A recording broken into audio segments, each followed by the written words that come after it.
নমস্কার বন্ধুগণ, তোমাদের সবাইকে স্বাগত জানিয়ে আজকে চলে এসেছি নতুন আর একটা রেসিপির সাথে। বন্ধুরা, এখন শীত শেষ হতে চলেছে আর এই ফুলকপি শীতকালেই কিন্তু বেশি ভালো লাগে।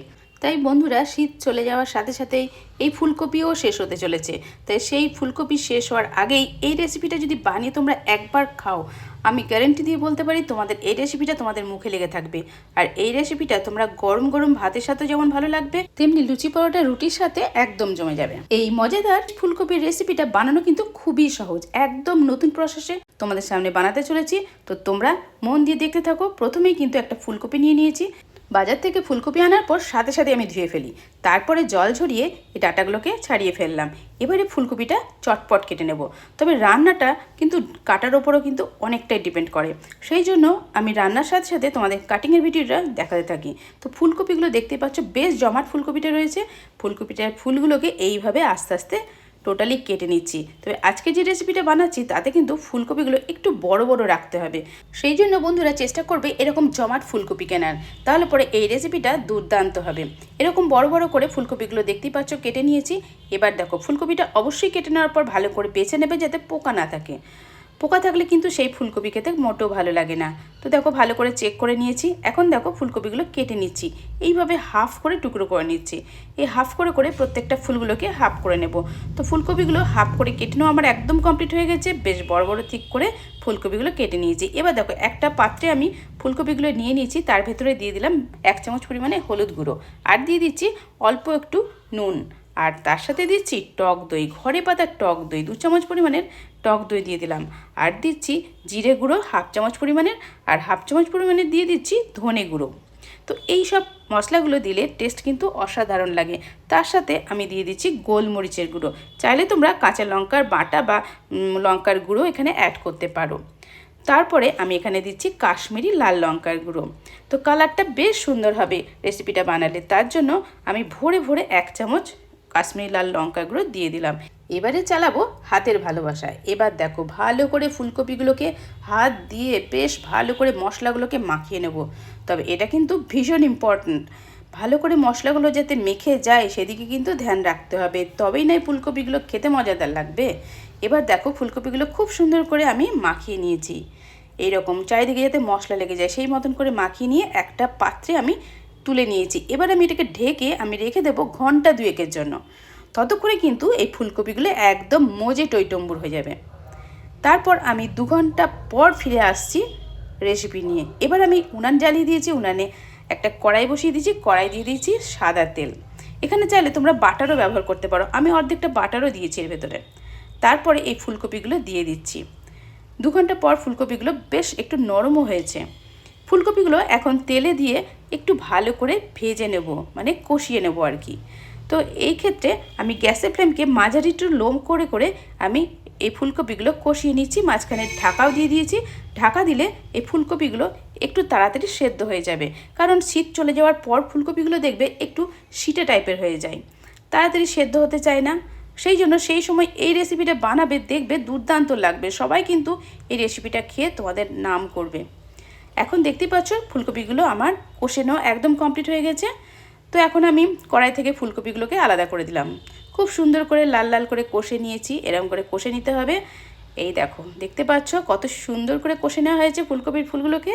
এবার আমি একটা মশলা বানাবো। দেখতে পাচ্ছ এখানে কী কী রয়েছে, আদা, পেঁয়াজ, রসুন, টমেটো, আর এখানে রয়েছে কাজু বাদাম। সেগুলোকে আমি ভালো করে পেস্ট করে নেব। তবে অবশ্যই আমি এগুলো শিলপাটাতেই পেস্ট করেছি।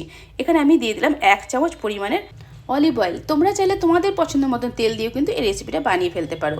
অলিভ অয়েলটা গরম হয়ে যাওয়ার পর তাতে দিয়ে দিলাম একটা ছোট টমেটোকে খুব ছোট ছোট টুকরো করে কেটে রেখেছি। সেই ছোট ছোট টুকরো করে কেটে রাখা টমেটোটাকে দিয়ে টমেটোটাকে নেড়ে চেড়ে একটু নরম হওয়া পর্যন্ত কষিয়ে নিচ্ছি। টমেটোটা আস্তে আস্তে কিন্তু নরম হতে চলেছে। দেখতেই পাচ্ছ টমেটোটা কিন্তু খোসাগুলো তো একটু নরম হয়ে গেছে, টমেটোটা মোটামুটি নরম হয়ে এসেছে। এই সময় মশলা পেস্টটা আমি ভেতরে দিয়ে দিচ্ছি। এখানে তোমরা রসুনটা স্কিপ করতে পারো, নিরামিষের দিনে রান্না করলে রসুনটা না দিলেও কিন্তু এই টেস্টটা ভালো লাগবে। সেক্ষেত্রে কিন্তু কাজু বাদামের মাপটা একটু বাড়িয়ে দেবে। আর একটু তার সাথে যদি একটু বাদামের দুধটা দিয়ে দাও তো ভালোই হবে। বাটি ধোয়া জলটার ভেতরে দিয়ে দিলাম। তারপরে ভালো করে মশলাটাকে কষিয়ে নিচ্ছি। বন্ধুরা, আমি অল্প তেলেই রান্না করি, তোমরা সেটাও দেখতে পাও। তবে অবশ্য তোমাদের সামনে যখন রান্নাটা করি একটুখানি তেল অবশ্যই দিই, কিন্তু বাড়িতে ঘরোয়া রান্নাতে আরও কম তেলেই কিন্তু আমি রান্নাটা করি, কিন্তু খেতে কিন্তু টেস্টি হয়। এখন আমি মশলাটা 2-4 বার নেড়ে দেওয়ার পর দিয়ে দিলাম কাশ্মীরি লাল লঙ্কার গুঁড়ো আর হলুদ গুঁড়ো, কালারটা ফাটাফাটি আনার জন্য।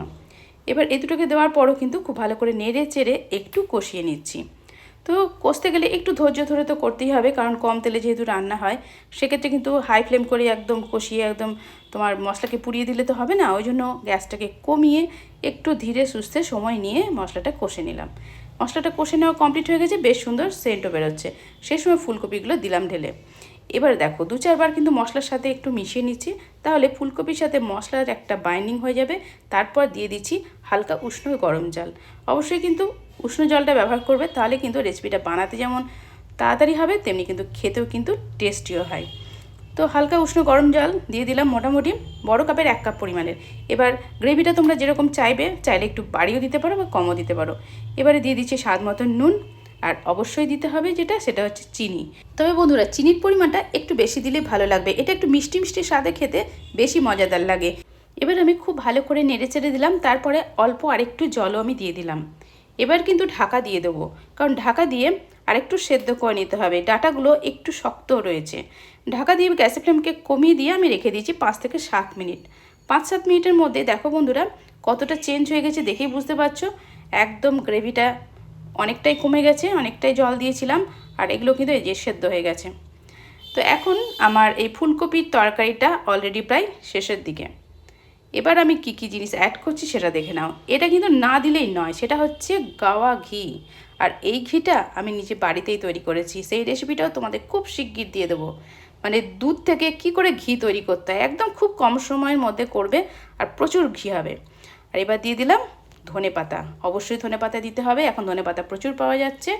আর একটু দিয়ে দিলাম কাসুরি মেথি পাতা, এটা দিলে এর গন্ধটা যা হবে, গন্ধটা শুকিয়ে সবাই বলবে খেতে দাও খেতে দাও। তো যাই হোক, সব কিছু মিশিয়ে টিশিয়ে মিক্সড করে নিলাম। দেখতেই পাচ্ছ বন্ধুরা, দেখতে কিন্তু অসাধারণ হয়েছে, খেতে কিন্তু দুর্দান্ত হয়েছে। গ্যাসের ফ্লেমকে দিয়েছি অফ করে। এবার আমি পাত্রে ট্রান্সফার করে নিচ্ছি। এবার দেখো পরিবেশনের পালা। আশা করি দেখতে পাচ্ছ বন্ধুরা, দেখতে কতটা মজাদার হয়েছে, আর খেতে অসাধারণ, একদম ফাটাফাটি হয়েছে এই ফুলকপির তরকারিটা। তোমরা ভাত রুটি পরোটার সাথে যেমন জমিয়ে যাবে, লুচি আর পোলাওয়ের সাথেও কিন্তু কম যাবে না এই রেসিপিটা। বন্ধুরা, আজকের রেসিপিটা যদি ভালো লাগে তাহলে প্লিজ একটা লাইক করে দিও, আর সুন্দর একটা কমেন্ট করে লিখে জানিয়ে তোমাদের কেমন লেগেছে। আর ভালো লাগলে অবশ্যই কিন্তু তোমাদের ফ্যামিলি আর ফ্রেন্ড সার্কেলের সাথে এই ভিডিওটা শেয়ার করতে একদম ভুলবে না। যারা নতুন বন্ধু আছে অবশ্যই আমার চ্যানেলটিকে সাবস্ক্রাইব করে পাশে থাকা নোটিফিকেশনটা অন করে আমার পাশেই থেকো। তোমরা বাড়িতে থাকো, সুস্থ থাকো, নিজের খেয়াল রেখো, আর আমার ভিডিওর সাথেই থেকো। নেক্সট টাইম চলে আসবো নিত্য নতুন ভিডিওর সাথে। Tata, bye bye.